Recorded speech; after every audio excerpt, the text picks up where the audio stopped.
jawigu maanta waa xoogaa qorrax baa jirta, waa fiican yahay, waa guud. laakiin jawi ay qorraxdu barafka dhalaalin karto ama awood u leedahay maaha. qorraxdu tawaa way jirtaa, laakiin dee maxay kuugu taal?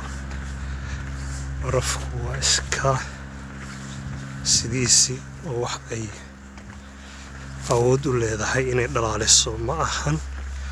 laakiin xoogaa qorraxdaas irtaa waa naruuro waxba oo ay xoogaa lees leeyahay, waxaa laga helayaa nafis yar intaa yarta ay qorraxdu jirto. xoogaa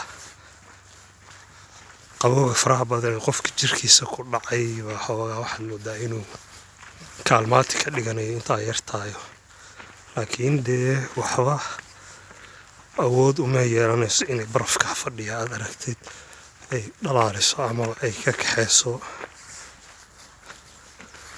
waxaase rajeynaynaa inay xoogaa maantay qorraxdaasi ay noo sii jiri doonto inta xoogaa ah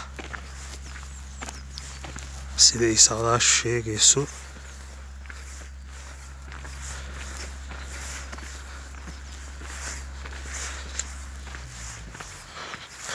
wax waliba dhibkeeday leeyihiin.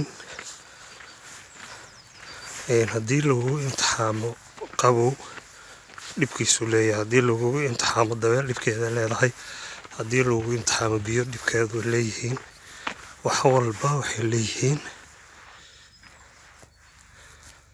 xoogaa sumaaratid. qorraxdu waa